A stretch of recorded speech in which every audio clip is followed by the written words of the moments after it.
I'm Maria Menounos, and you're tuned in to AfterBuzz TV, the ESPN of TV talk.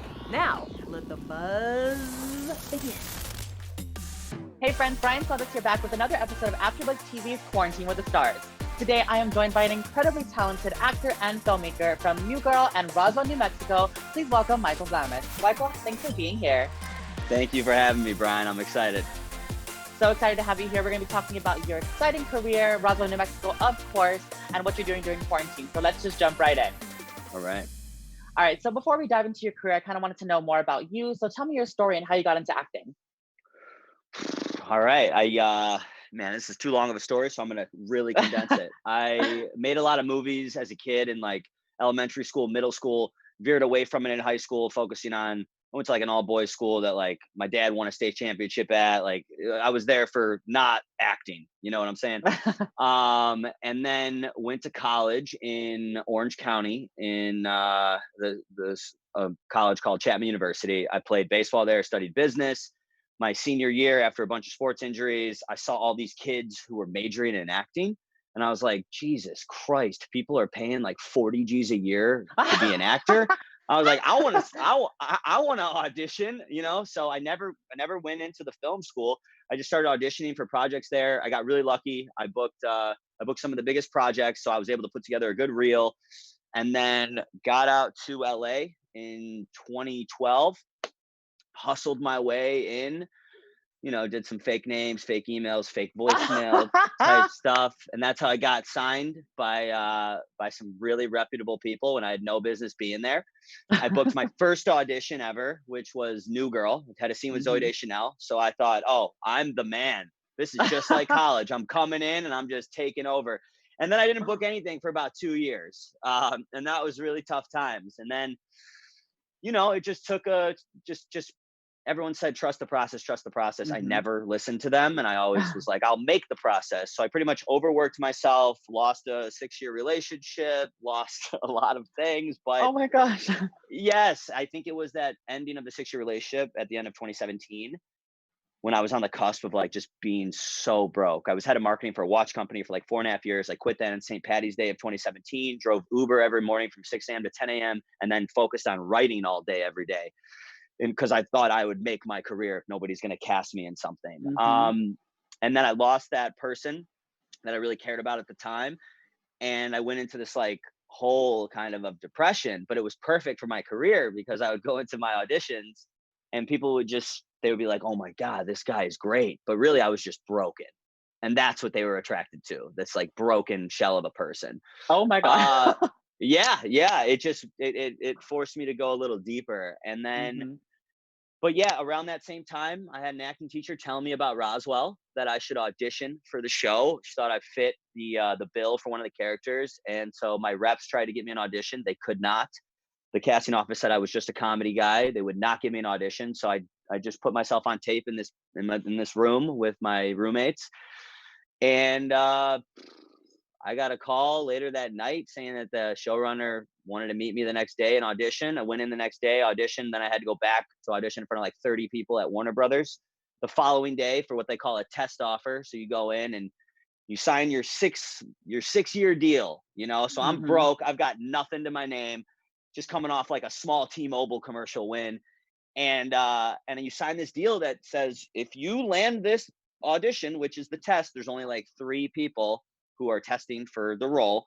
You are one of 3 people who could potentially book this job. Your life will be changed, right? And I went in there and I did my thing, and I think half the people thought I was absolutely out of my mind because I threw a bottle against the wall. But the other half happened to have one of the heads of WB there, and he was in my corner, and then I got on Roswell, and everything is different now. I love that. That was a roller coaster. You literally took me on a roller coaster. I was like, whoa, okay. It was crazy. That's how it felt too. Yeah. But that's great. I love hearing that entire story because it shows so much layers to you. It shows where you've been, where you come from, what you're doing now. So I absolutely loved it. And I'm so happy for you that you got this big break with Roswell, New Mexico. Before we jump into that, I just want to know really quick. You mentioned New Girl. You work with Zooey Deschanel. How was that? What was she like? Oh, she was a joy. I'm a big fan of her band, She and Him. I had seen them live. I had a tour in ACL Park in Chicago, just to see her band, you Mhm. know, on I should not have been there on that torn ACL, but I had that story to share with her on set. And that was my first job. I was so nervous and she was so cool. And when we did our rehearsal, all my lines came out and it worked out. And I mean, I was cracking her up, you know, and Mhm. she was like, "You're really funny." And I was like, "All right, I'm back. I'm in. Nerves out the window. We belong here. Let's go." So Yes, she was awesome to be around. Big fan of her. definitely. In the beginning, sorry, you broke up a little bit in that story. You went to her concert? Oh, yes. Yeah. Hello, Zoom world, where you break up all the time. I went to her concert in Millennium Park on a torn ACL in like '08. I crutched around to watch She and Him perform. Oh my goodness. Right. That's her band. And so I was a huge fan. So and you Mhm. know, had a crush on her at the time. So Yeah. it Who was doesn't, cool. honestly? I know. And so yeah, it was a great experience. That's great. I'm happy it all worked out. So, all right, let's jump into Roswell, New Mexico. Speaking of crushes or love interests, obviously I got to talk about Malix. I know that was a huge, huge story for your character in season one. So, what was it like for you to portray such an important LGBT character and bring that visibility? Well, what it was like was different after the show came out to what it was when we were shooting, because I had Mm, no idea how important it would be to people. You know, I had never been a lead character on a show that people tuned into every week and really felt connected to, like I felt connected to the characters in my favorite shows growing up, right? mm-hmm, So I was just focused on doing the best job I could. But meanwhile, I had some conversation with Tyler Blackburn where he would always say that this is gonna be it's gonna mean something, man. We really got to do this justice. And I didn't mm-hmm, really understand what he said. I just wanted to do justice to the work and to the mm-hmm, role. And so you know, I'm a heterosexual male. Tyler Blackburn's bisexual. I not had experiences like that, but when it came to the show, it's not about being with a man or a woman or you know, whatever your preference is. It's just about, what does love look like? And mm-hmm, love between two people, I think, is pretty universal. So I just tackled it that way. But because of that full commitment that he had for his reasons and I had for my reasons of just trying to be honest with love, uh the relationship has worked very well. The chemistry was there from the get-go. We're very trusting of one another, very free when we're performing. And he's an amazing actor. So I could just look at him and I'm affected so deeply because you can see everything mm-hmm, going on in his eyes. And that makes my job so easy. I don't have to do anything. I just have to know my lines and know my character and how I feel about things. And then I'm just in the moment with Tyler Blackburn along for the ride. But once the show came out, that camaraderie, that chemistry that we built sent people to DM me saying that I'm the reason they came out to their family, or Oh my Malix gosh. is the reason you've made me realize that I'm not alone in this world. And that's all stuff that I don't take for granted at all anymore. You forget as you get older how affected, especially the youth, is Mm-hmm, by television and movies. I'm still very affected, but I never wrestled with that specific uh, question of my sexuality, which I can only imagine what it's like based on the character I've played. mm-hmm, I can't imagine in real life, you know, trying to feeling like you have to harbor a secret, which is such BS. And so the mm-hmm. fact that we've given people strength for that, I mean, that means the world to me. I get a lot of those messages and I read them all. You know, whether I respond or not, I read them all, and I'm really appreciative of it. We're appreciative of you. As a member of the LGBT community, I love seeing the visibility. I love seeing those kind of characters portrayed on screen. And, when the actors bring such passion to it. So I absolutely applaud you for that. And I'm so excited to see more. I know that Malix is kind of in the past, though. So I don't want to relive those old memories, but we'll see. Hopefully, Yeah. maybe season three. So speaking of that, I know Roswell, New Mexico got picked up for season three. So how excited are you for that? And what do you want to see from that? Oh, I'm pumped. I'm very excited. It's just nice to just not, you know, I'm buying my house groceries right now during this quarantine, you know.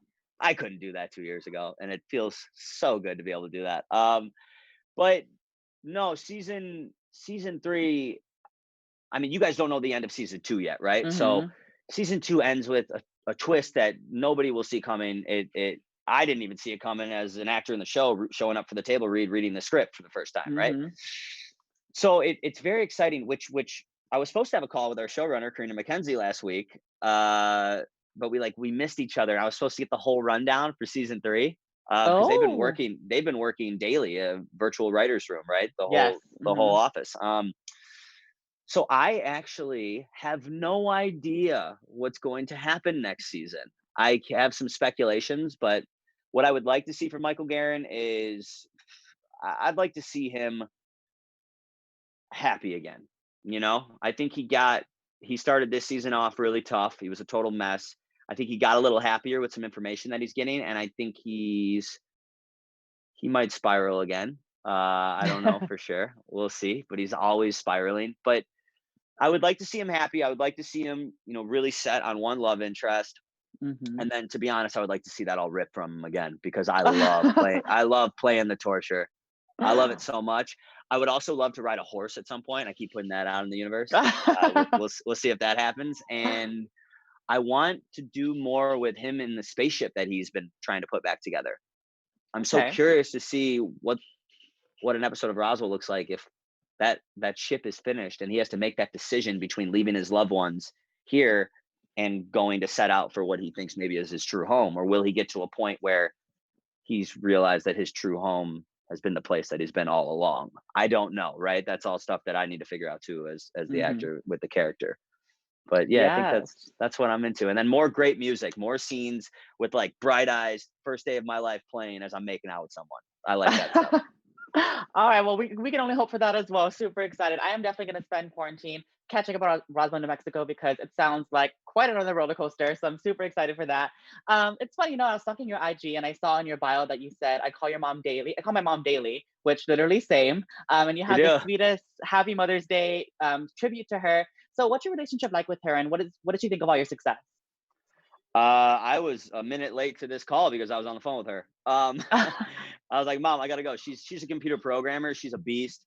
So she's helping me out with my website and stuff because I just released new merch, and my business partner and I were just kind of dealing with some stuff because she's the one who, when she found out I wanted to be an actor in 2000 Christmas of 2011, I think I decided I want to be an actor. I opened up a gift at Christmas, and it was a piece of paper that had a homepage that was michaelvlamis.com, and she had bought Oh, me that homepage sweet. because she was like, "You're going to need this one day." And now we have a very successful merch line that is sold through that website, and I've used that website ever since 2011 to promote myself and kind of feature videos I've made and things like that. So she's my number one fan. She watches every episode twice. She watches it one time, then she goes and just watches my scenes again, and she makes Oh sure my she tells goodness. me, what I'm doing right, what doesn't make sense, and then she wants all the spoilers, so she knows everything that's happening this season. But no, she's my number one fan, and we've started this new bit where she mentioned that, so her birthday was the other day too, Oh, and my she babies. I am asked, also. oh yeah, hers was the 19th. Oh, I'm the Uh 11th. Very cool. okay, well, happy belated. Thank you to We're your mom we're, as we're well. yes, yeah, we're doing this new thing where I'm like, "Mom, what do you want?" And she like told me what she wanted for her birthday, and I was like, "All right, I'm gonna get you that. You want anything else?" And she was like, "No." And I was like, "Come on, Mom, there's something." And so she said something else, and she never asked for anything, right? Mhm. And I've asked for everything from her my whole life. So Mhm. it's kind of started as a joke, but I think I'm gonna commit to whatever my mom wants, my mom gets, as long as I can Mhm. afford it for the time being. But I think for the rest of my life, I'm gonna keep prying, be like, "What do you want, Mom? I got it for you." And she's like, doesn't want me to do that, but she thinks it's hilarious too. Like she gets my humor. She knows that that's just Mhm. like a big joke that I will fully commit to for the bit.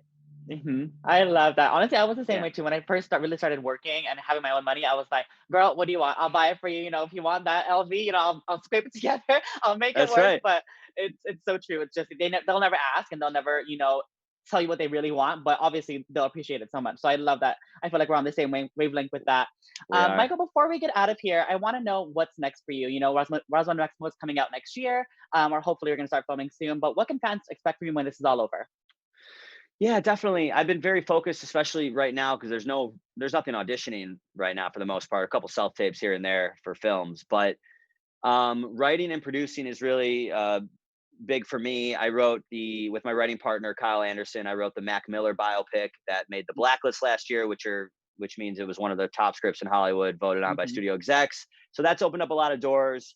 So I have a Halloween comedy film set up at Seth MacFarlane's company right now. I've got a TV show set up. We got a big pitch with like one of my comedy idols coming up to try to get him attached to the show. So I'm not going to say any names. I don't want to jinx it, but if that goes, I'll have my own TV show. I can't wait for that. And then I've got an old lady comedy that's floating around, and I'm in the middle, page 54 as of yesterday on my mob action comedy that I'm writing right now. So a lot of movies.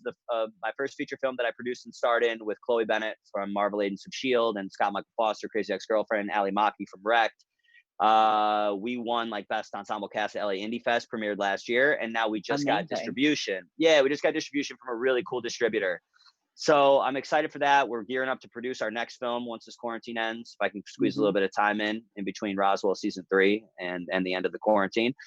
And then fulfilling all the merch. We did a lot of orders in merch on my latest drop, and we got to get all that stuff made and sent out. So staying busy in the quarantine. And then also, testing out this goatee for the first time. That's a big one for me. Nice. Love it. Well, it's so great to hear. I'm happy that you're keeping busy because these are crazy times. And if people want to keep up with all the things you're doing, where can they find you on social media? At Michael Vlamis. Perfect. We Very will follow easy. you there. Yes, love that. Everybody, follow Michael. Make sure you keep up with all the things he's doing. Make sure you catch the end of Roswell, New Mexico season 2. It's coming up. You're going to love it. I'm sure you are. And also catch season 3 when it comes out. Hopefully, the end of this year, next year. We don't know. Miss Rona is just driving everybody crazy. Yes. But I'm Brian Santos. This has been Quarantine with the Stars of Michael Vlamis. You can catch me at the Brian Santos on all social platforms. And we will see you next time. Bye. Our founder, Keven Undergaro, and me, Maria Menounos, would like to thank you for tuning in to AfterBuzz TV. Remember, we're not just the first, we're the biggest in the world, and we're the only destination for all your favorite TV shows. Whatever you crave, we've got it. So go to AfterBuzzTV.com and check out our lineup. Buzz you later. The views expressed herein are those of the hosts only and do not necessarily reflect the views of AfterBuzz TV or its owners or principals.